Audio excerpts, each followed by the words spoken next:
You've probably had the hiccups before, and it might have felt like they would never go away. Well, it turns out it happens to the best of us, even sloths. Watch this.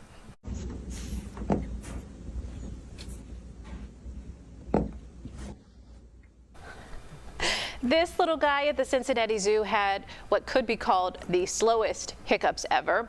One commenter on social media said, "She is the moment." Another wrote, "I just want to hold one."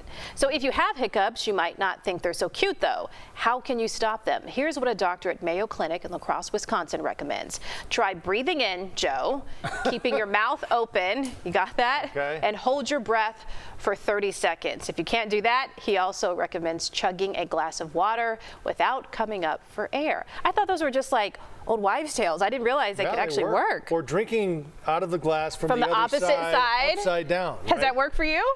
I don't know. I've done the breath for as long as possible. Scaring people too. Scary, yeah. right? Remember that? I don't think that sloth would be scary. Can you imagine trying to scare a sloth? Oh. That's perfect. Very slow. Very slow.